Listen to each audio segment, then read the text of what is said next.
కూడా మీకు నిలబడతారు. నేను కూడా ఎంత దూరం, నాకు సిద్దిపేట దూరం, పటాన్ చెరువు దగ్గర, నాకు పిలిస్తే అర్ధ గంటలు రాగలితే ఇక్కడికి చాలా దగ్గరగా ఉంటాం. సో అందువల్ల పార్టీని పూర్తి స్థాయిలో రీబిల్డ్ చేసుకుందాం. మళ్ళీ మంచిగా కష్టపడే కార్యకర్తలకు మంచి నాయకత్వాన్ని మీ పటాన్ చెరువు నియోజకవర్గానికి అందిస్తాం. రాత్రింబవళ్ళు కష్టపడి తిరిగి పటాన్ చెరువు మీద మళ్ళీ మన ఎమ్మెల్యే గులాబీ జెండా ఎమ్మెల్యేను గెలిచేదాకా కూడా అందరం కలిసి పనిచేద్దాం. ఇవాళ మీరు ఒకటే ఆలోచించండి. రేవంత్ రెడ్డి గారు ఆనాడు ఏమన్నాడు? ఎమ్మెల్యేలు పార్టీలు మారితే రాళ్లతో కొట్టండి అన్నాడు. ఇవాళ ఆయన్ని పోయి కండువాలు కప్పుతుంది ఇళ్ళలో పోయి. నువ్వేం మాట్లాడినా నువ్వేం చేస్తున్నావు ఇవాళ ప్రజలు గమనిస్తూ ఉన్నారు. ఇవాళ రుణమాఫీ విషయంలో కూడా ఏం చేసిండ్రు? కోతలు పెట్టే కార్యక్రమం చేసిండ్రు.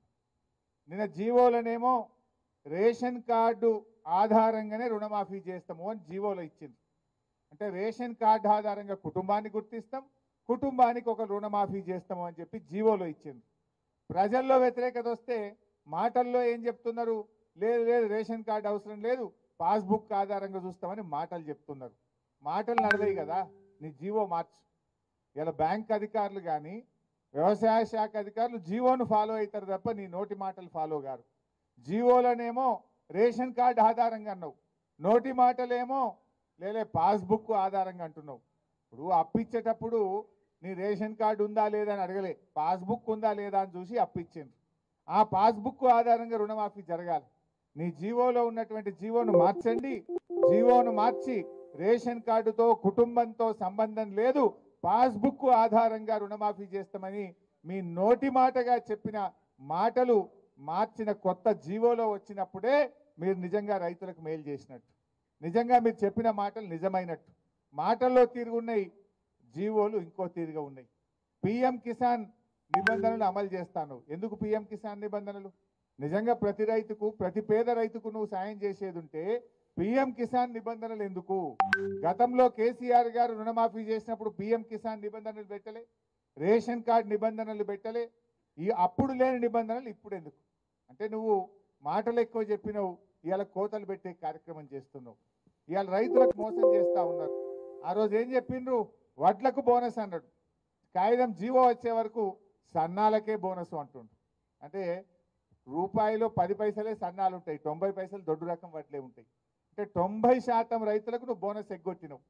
ఇవాళ రుణమాఫీలో కూడా పిఎం కిసాన్ నిబంధనలు పెట్టి, రేషన్ కార్డు నిబంధనలు పెట్టి సగం మంది రైతులను ఎగ్గొట్టేటువంటి ప్రయత్నం చేస్తూ ఉన్నావు. ఇవాళ ప్రజలకు కూడా అర్థమవుతుంది, వీళ్ళు అన్ని అబద్ధాలు చెప్పిండ్రు, మాయ మాటలు చెప్పిండ్రు, మోసపూరిత మాటలు చెప్పిండ్రు అనే విషయాన్ని ప్రజలు కూడా గమనిస్తూ ఉన్నారు. వాళ్ళ ఆచరణలో పూర్తిగా ఫెయిల్ అయిపోతూ ఉన్నారు. తప్పకుండా భవిష్యత్తు మనదే ఉంటుంది. 600 రాబోయే రోజుల్లో మళ్ళీ ఈ రాష్ట్రంలో అధికారంలోకి వచ్చేది ఖచ్చితంగా బీఆర్ఎస్ ప్రభుత్వమే అధికారంలోకి వస్తుంది. ఇవాళ ఏ కార్యకర్తలు అయితే కష్టపడుతున్నారో, ఏ కార్యకర్తలు అయితే నిజాయితీగా పార్టీతో ఉన్నారో మీ అందరినీ కంటికి రెప్పలాగా కాపాడుకుంటాం. మీ అందరికీ మంచి గౌరవం దొరికే విధంగా నేను బాధ్యత తీసుకుంటా ఈ పటాన్ చెరువు నియోజకవర్గంలో మనవి చేస్తా ఉన్నా. మీరు ధైర్యంగా ఉండండి. రేపు స్థానిక సంస్థల ఎన్నికలు వచ్చినా, రేపు కౌన్సిలర్లు కానీ, సర్పంచులు కానీ, ఎంపీటీసీలు కానీ, కార్పొరేటర్లు కానీ ఏ ఎన్నిక వచ్చినా మా కార్యకర్తలకు అండగా ఉండి గెలిపించుకునే బాధ్యత నాది అని చెప్పి కూడా నేను కార్యకర్తలకు మనవి చేస్తా ఉన్నా. So be strong. ఖచ్చితంగా మీరు పార్టీతో ఉండండి. ఇవాళ మన చరిత్ర కూడా చూస్తే కాంగ్రెస్ పార్టీ ఎక్కడ కూడా 5 ఏళ్ల తర్వాత తిరిగి అధికారంలోకి రాలే. అది రాజస్థాన్ అయినా, ఛత్తీస్గఢ్ అయినా, మధ్యప్రదేశ్ అయినా, ఏ రాష్ట్రంలోనైనా వన్ టైమే మలతాపకు పోతుంది. అది రెండోసారి అధికారంలోకి రాలే ఈ దేశంలో, ఒక్కసారే వస్తుంది కాంగ్రెస్ పార్టీ. అందువల్ల ఈ టర్మ్ కాగానే మళ్ళీ వచ్చేది ఖచ్చితంగా బీఆర్ఎస్ గవర్నమెంటే. కానేబట్టే ఏడాది దగ్గర రానేబట్టే 8 నెలలు అయ్యేపాయి. కష్టపడదాం, రేపు స్థానిక సంస్థలో గెలుద్దాం. కానీ భవిష్యత్తులో కూడా ఎట్టి పరిస్థితుల్లో పార్టీగా మనం ఏమైందంటే వాస్తవానికి ఎంతసేపు డెవలప్మెంట్ మీదనే పనిచేసినాం. 10 ఏళ్ళు ప్రభుత్వంలో మంచినీళ్ళు ఎట్లా ఇవ్వాలి, కరెంట్ ఎట్లా ఇవ్వాలి, రోడ్లు ఎట్లా ఇవ్వాలి, కాలేజీలు ఎట్లా కట్టాలి, స్కూళ్ళు ఎట్లా కట్టాలి, పేదలకు 2000 ఆసరా పెన్షన్ ఎట్లా ఇవ్వాలి, కళ్యాణ లక్ష్మి ఎట్లా ఇవ్వాలి, కేసీఆర్ కిట్ ఎట్లా ఇవ్వాలి, దవాఖాన్లు ఎట్లా కట్టాలి, చైర్మన్ అమ్మకు కుర్చీ, దవాఖాన్లు ఎట్లా కట్టాలని మనం ఆలోచన చేసినాం. కానీ కొన్ని చిన్న చిన్న పొరపాట్లు జరిగినాయి.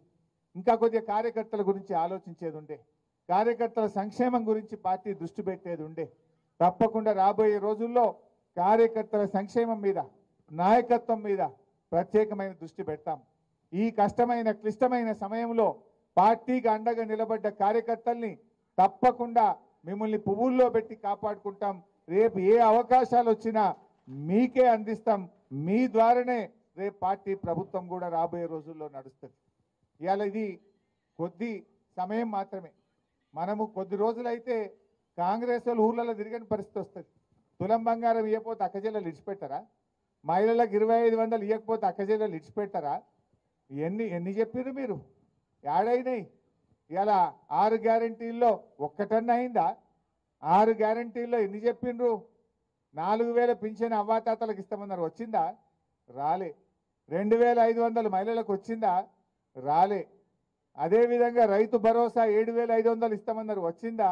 రాలే. పేదలకు 5 లక్షలు ఇచ్చి ఇండ్లు ఇస్తాం ప్రతి ఒక్కరికన్నారు, వచ్చిందా? ఒక్కరికన్నా ఇండ్లు రాలే. విద్యార్థులకు 5 లక్షల భరోసా కార్డు అన్నారు, వచ్చిందా? ఆడపిల్లలకు స్కూటీలు అన్నారు, వచ్చిందా? తులం బంగారం వచ్చిందా? ఏది రాలే. రేపు ఎన్ని రోజులు నడుపుతారు? మా అంటే 6 నెలలు, ఏడాది గడుపుతారు. ఏడాది తర్వాత జనం విడిచిపెడతారా? ఏ ముఖం పెట్టుకొని ప్రజలకు వస్తారు? మీరు